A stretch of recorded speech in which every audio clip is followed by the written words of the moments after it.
You've been told calcium is the key to strong bones, but what if that's only half the truth? Dr. Hinohara lived to 105, not just walking, but dancing. And he didn't rely on pills or powders. Instead, he ate three simple foods almost every day. Foods most Western doctors never mention. And those may be the reason he never broke a bone. In the United States, nearly 1 in 2 women over 50 will break a bone because of osteoporosis. Men aren't far behind. And yet, most people only realize their bones are weak after a fall. Meanwhile, in Japan, especially in rural areas where people follow traditional eating habits, bone fracture rates are lower, mobility stays high well into old age, and elders live with dignity.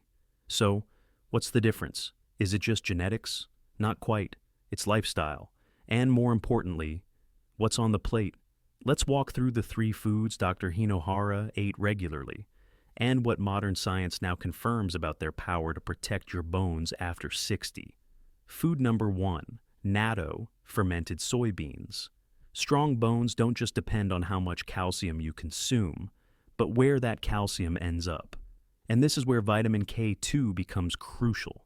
It acts like a traffic cop, directing calcium to the bones where it belongs, and keeping it out of arteries and soft tissues where it could do harm. Without enough K2, calcium may quietly accumulate in the wrong places, increasing the risk of arterial calcification, joint stiffness, or even kidney stones, especially in adults over 60 who take calcium supplements daily. That's what makes natto so special. Natto, a traditional Japanese breakfast food made by fermenting soybeans with Bacillus subtilis, contains some of the highest natural levels of vitamin K2, specifically MK7, found in any food. Just one serving can provide several days' worth of this bone-targeting nutrient. And unlike vitamin K1, which you get from leafy greens, K2 is fat-soluble and specifically helps activate proteins that bind calcium into the bone matrix. Dr. Shigeaki Hinohara, who lived beyond 105 with full mobility and sharp mental clarity, was known to eat natto regularly. To him, it wasn't just a food, it was a quiet form of daily medicine. Claire, 63, can relate. After her DEXA scan revealed signs of osteopenia, her doctor recommended a calcium supplement, but Claire dug deeper. "I learned that calcium alone isn't enough," she says. "If it doesn't get into your bones, what's the point?" She decided to try natto. The first time she opened the pack, the smell hit her hard. "It's like cheesy socks," she laughs. "And the texture? Slimy, sticky, odd." But she gave it a chance. A few months later, another scan showed her bone loss had slowed. More importantly, she felt better, more stable on stairs, fewer random aches. "Now, it's my weird little superfood," she smiles. "I don't love the taste, but I love what it's doing for me." If you can get past the texture, natto is a nutritional powerhouse. Just 1 to 2 tablespoons, 3 times a week is enough to meaningfully boost K2 levels. Eat it cold, mixed with rice and a dash of soy sauce or mustard.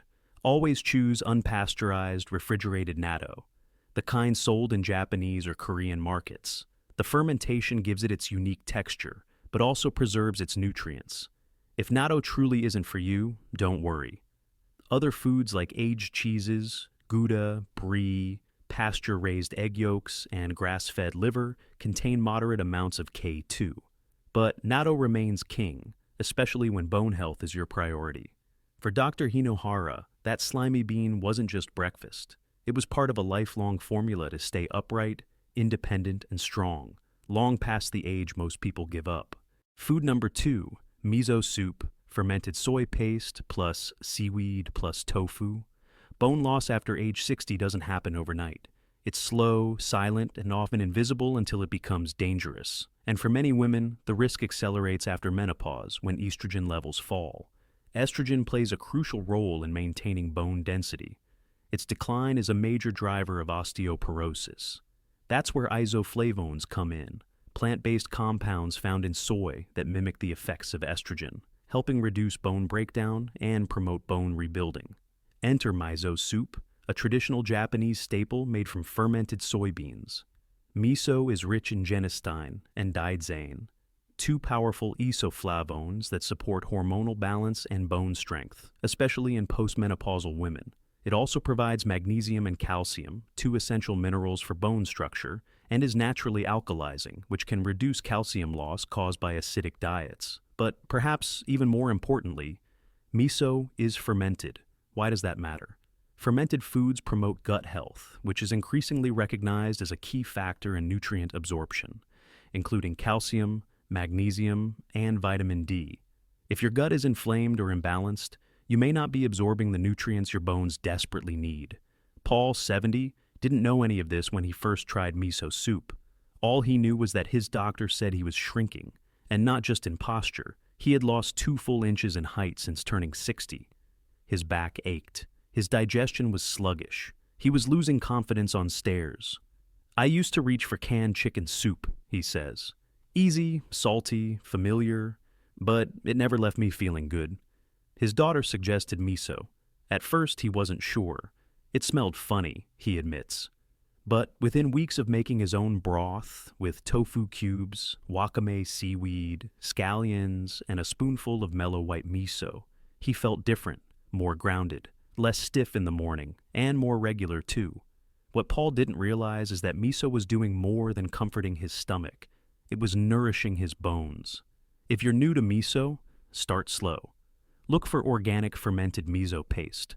Avoid the instant packets, which are often full of MSG and lack active cultures. Choose varieties like white miso, milder, or red miso, stronger. To preserve its probiotics, never boil miso. Instead, stir the paste into warm broth just before serving. For extra bone support, add tofu, plant-based calcium and protein, wakame seaweed, rich in iodine and trace minerals, and green onions for flavor and gut support. A warm bowl a day isn't just tradition, it's quiet protection. In Japan, miso isn't just food, it's part of the reason elders walk strong, even at 90. Have you ever tried natto or miso soup? Was it delicious, or did it take some getting used to? Tell us below. Your story might help someone else give it a try. Food number 3, Japanese purple sweet potato, Okinawan imo. When we think of strong bones, we rarely think of color, but deep inside a humble, violet-skinned root lies one of nature's most powerful defenders of bone health, anthocyanins, the vibrant purple pigments that give the Okinawan sweet potato its signature hue. Anthocyanins are a type of antioxidant that help protect bone-forming cells, osteoblasts, from oxidative stress and inflammation, 2 forces that silently erode bone mass as we age. At the same time, these antioxidants also reduce the activity of osteoclasts, the cells responsible for breaking down bone tissue. The result? A more stable balance between bone breakdown and repair. But that's just the beginning. Japanese purple sweet potatoes also contain potassium, a mineral that helps neutralize excess acid in the body. High acid levels, often caused by modern diets heavy in meat, processed foods, and coffee, can pull calcium out of bones in an attempt to restore balance. By buffering this acid load, potassium helps reduce calcium loss through urine, indirectly preserving bone density over time. And unlike refined carbs that spike blood sugar and worsen inflammation, these purple tubers offer slow-burning energy, fiber, and a natural sweetness that doesn't overwhelm the body. Frank, 68, didn't expect much when he swapped his white toast for roasted purple sweet potato. Honestly, I just wanted to cut back on bread, he admits. But after a few weeks, he noticed something surprising. Fewer nighttime leg cramps, less knee stiffness after long walks, and a more even mood throughout the day. I didn't crash after meals, he says, and my joints didn't complain as much. In Okinawa, these potatoes are a daily staple. Elders eat them steamed, mashed, or roasted, often with no butter, no seasoning, just the root itself. This small dietary habit is believed to be one of the reasons Okinawans have the highest disability-free life expectancy in the world, meaning not just long life, but mobile, independent life. If you'd like to try it yourself, look for Okinawan or Japanese purple sweet potatoes at Asian supermarkets. Tip: they're different from the American variety, which is more starchy and less vibrant. Steam them gently or roast in the oven until soft.